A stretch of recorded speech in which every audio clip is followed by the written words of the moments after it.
तो दोस्तों कैसे हैं आप सब लोग। सो आज के वीडियो में हम डिस्कस करेंगे कि निफ्टी के लिए हमारा क्या व्यू रह सकता है परसों के लिए। ठीक, चलिए शुरुआत करते हैं।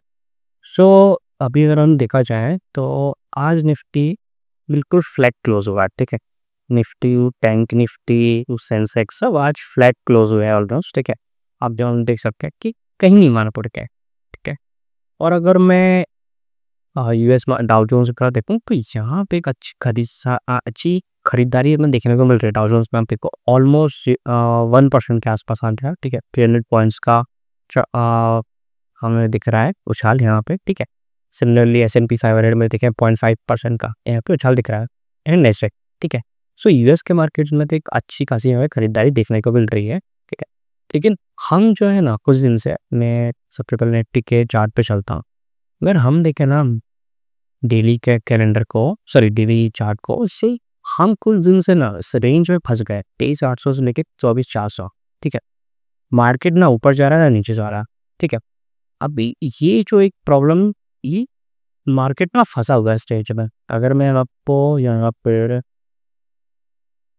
एक अगर मैं यहाँ पे आपको दिखाता हूँ ना पीसी सर और वाई दिखाता हूँ, वहाँ देखो मार्केट ना ऊपर से और नीचे से पैक है। आप देखो अच्छी खासी कॉल राइट्स भी हैं और पुट राइट्स भी हुई है। सो ट्रेडर्स ने ना मार्केट को एक रेंज में पैक करके रखा हुआ है अभी। ठीक है, ना ऊपर जाने दे रहा है ना नीचे जाने दे रहा है ट्रेडर्स को।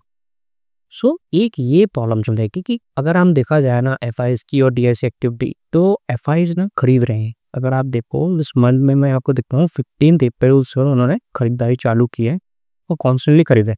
और इस महीने का जो आंकड़ा भी आप देखोगे ना तो पॉजिटिव में है। ठीक है, ऐसा नहीं है कि सिर्फ अभी अप्रैल में आंकड़ा दिख रहा है। अगर मैं मार्च का दिखाऊं तो मार्च पे भी उन्होंने पॉजिटिव में क्लोज हुआ है। बहुत कम है बट हाँ है, तो क्योंकि आप देखो कि अक्टूबर से आप देखो अक्टूबर, नवंबर, दिसंबर, जनवरी, हर मंथ उन्होंने अच्छी खासी इक्वाली की है। तो एटलीस्ट मार्च में एक पॉजिटिव क्लोजिंग हुई और अभी भी हम देख रहे हैं कि एक पॉजिटिव क्लोज हमें दिख रहा है। लगभग मुझे ऐसा लगता है कि ये ठीक नंबर है ना। और डीआईज भी खरीदारी करे, लेकिन हमारा जो मार्केट है कहीं जाने के लिए तैयार नहीं, क्योंकि अगर आप देखो कि मार्केट के ऐसा रही नंबर्स भी मिले जुले आ रहे हैं। ठीक है, बहुत गंदे नंबर्स भी नहीं आ रहे हैं, बहुत अच्छे नंबर्स भी आ रहे हैं। और खासकर मैं देख रहा था रिलायंस ने जो अच्छी खासी अभी कुछ दिन में निफ्टी को संभाला है। आप देखो अच्छा खासा उछाल दिया है कुछ ही दिनों में। अगर मैं आपको दिखाऊं, यहाँ पे लगभग उसने बॉटम बनाया था अप्रैल के स्टार्टिंग में। ठीक है, अप्रैल स्टार्टिंग से अगर हम अभी देखें तो लगभग अच्छा खासा भागा है। देखो लगभग 26% दिखा रहा है मुझे यहाँ पे। अच्छी खासी खरीदारी दिखने को मिली है। ठीक है, बॉटम से एक अच्छी खासी खरीदारी इसने कुछ ही दिनों में दी है। So no doubt Reliance Trend ने अच्छा खासा संभाला हुआ है निफ्टी को। और आप देखो बहुत ही शानदार कैंडल्स हमें देखने को मिल रहे हैं अप्रैल से अभी तक, मतलब कुछ ही दिनों में इसने अच्छी खासी हमें दिखाई है। और अगर हम ट्रेंड लाइंस को और भी देखें और ध्यान से देखोगे आप, तो यहाँ पे लगभग ये लास्ट ईयर के जब गिरावट चालू ही हुई, ठीक है, अक्टूबर में, सितंबर एंड और अक्टूबर स्टार्टिंग में अच्छी खासी ऊपर चालू होती है, उसके हाई पहुंच चुका। सो लाइंस ने रिकवरी दे दी है। ठीक है, उस जो भी उसने 5 से 6 महीने में गिरावट दी थी। सो ये चीज़ हमें देखने मिली कि उसने दी है।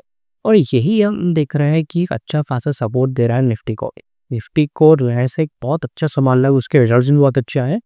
पर रिलायंस ने एक अच्छा खासा हैंडल किया हुआ, क्योंकि अगर मैं देखूँ ना, अगर मैं इंडेक्सेस को देखता है, अब आप देखो आईटी है, आप आईटी में देखो, कहीं ये ट्यूब को गिरावट हर जगह दिखती है आपको। ठीक है, सो उतने अच्छे नंबर्स नहीं आ रहे हैं बैंक निफ्टी में, आईटीज में। तो ये लोग ना प्रेशर बना रहा है। ठीक है, और कुछ अच्छी कंपनीज है, रिलायंस जो अच्छी कंपनीज है, वो एक नीचे से एक प्रेशर डाउन है बाइंग से।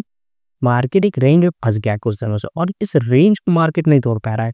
क्योंकि आप देखो जो हमारी ट्रेड वॉर का चल रहा था। ठीक है, सो ट्रेड वॉर को जो चीज़ चल रही थी वो अब मार्केट पचा लिया मार्केट में। ठीक है, अब मार्केट उससे ऊपर आ चुका। ठीक है, सेकेंड चीज़ जो डोमेस्टिक न्यूज़ चल रही थी पहलगाम अटैक पर। ठीक है, पूरे देश की जनता में एक आक्रोश है। ठीक है, सो सब चाह रहे हैं कि बदला लो, एक बहुत ही अच्छा सबक सिखाया। ठीक है, मोदी सरकार ने हैंड ओवर भी कर गया कि भाई आपको जो करना है करो, और मेरे को बोल दिया कि फ्री हैंड है कि आप जो करना चाहते हो करो, हम आपके साथ। ठीक है, अभी मार्केट ने ना यार देखो कुछ टाइम पहले तो एक गिरावट दी कि भाई फ्री हैंड है, कुछ भी हो सकता है, मार्केट को लगा एक एंडेमिक बहुत छिड़ सकती है। ठीक है, मार्केट मुझे ऐसा लग रहा है अब उस जो चीज़ है ना उसको पचा चुका। ठीक है, मुझे लग रहा है अगर स्मॉल स्केल वॉर भी हुई तो मार्केट पे ना बहुत ज़्यादा इम्पैक्ट नहीं आएगा, क्योंकि मार्केट को ऑलरेडी एनालाइज हो चुका है कि वॉर होने के हाई चांस है, एक स्मॉल वॉर होने के तो हाई चांस है। ठीक है, और मार्केट इस बात को मुझे लगता है पचा चुका है। ठीक है, अब उसको फर्क नहीं पड़ रहा है, क्योंकि आप देखो पहले ही रिकवरी आ चुकी है, प्रॉफिट बुकिंग आ चुकी है। ठीक है, सो अब जो मेरे लिए जो नए लेवल्स है, न्यूज़ आने का है।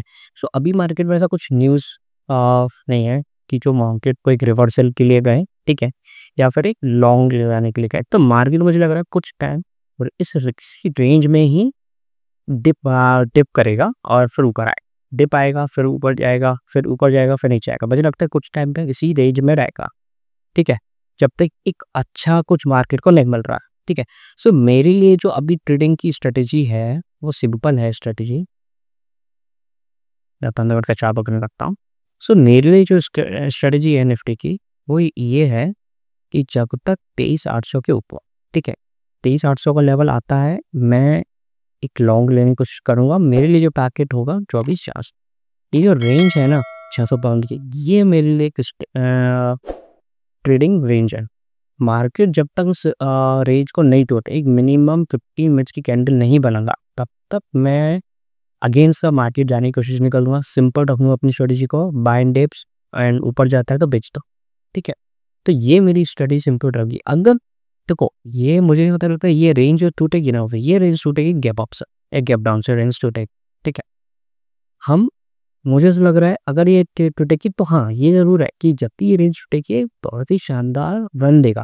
मुझे लगता है कि रेंज अच्छी खासी एक रैली देने का हाई चांस है अगर ये रेंज टूटे की। मार्केट रेंज में ना बहुत देर से कंप्रेस्ड है, बहुत टाइम से कंप्रेस्ड है।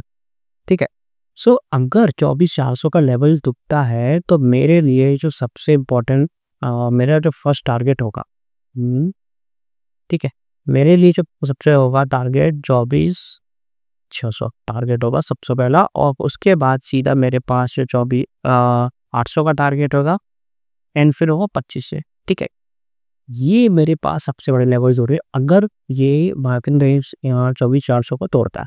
और ये भी चीज़ है कि 24,400 को तोड़े पर एक बहुत ही शानदार हमें रैली देखने को मिलेगी। ठीक है, अगर 23,800 को नीचे तोड़ा तो ये वीकनेस आएगा यहाँ से, और सबसे पहले 23,700, 23,700 से उसके बाद आएगा 23,500, और फिर 23,000 तक के लेवल हमारे पास ओपन हो जाएंगे। ठीक है, ठीक है, 23,000 तक के लेवल्स, ये रेंज है। जब तक इस रेंज में है बाय एंड डिप्स की स्ट्रेटजी फॉलो करो। ठीक है, ऊपर जाए पेज तो नीचे जाए खरीदो। ठीक है, बट मैं एक चीज़ बोल रही हूँ थोड़ा कॉशियस होकर ट्रेड करो, क्योंकि लोग अभी डोमेस्टिक न्यूज़ भी ऐसा चल रहा है कि कुछ भी हो सकता है, कुछ क्या न्यूज़ का इम्पैक्ट करे और मार्केट में सडन होगा, आपको टाइम ही नहीं मिले। ठीक है, स्ट्रिक्ट एसल है, आप ट्रेड करो, चीज़ें एसल्स को प्रॉपर फॉलो करो, और सबसे मेन चीज़ लेवल्स को रिस्पेक्ट करो कि अभी मार्केट में देखो लेवल्स को मार्केट और इससे प्ले कर रहे हैं। ठीक है, लेवल्स की मार्केट रिस्पेक्ट कर रहा है, आप भी लेवल्स को रिस्पेक्ट करो अगर आपको एक अच्छा खासा ट्रेड्स बनानी। ठीक है, सो आज के लिए बस इतना ही था। ठीक है, तो वीडियो अच्छी लगी हो तो लाइक करिएगा वीडियो को, एंड चैनल को जरूर सब्सक्राइब करिएगा। धन्यवाद।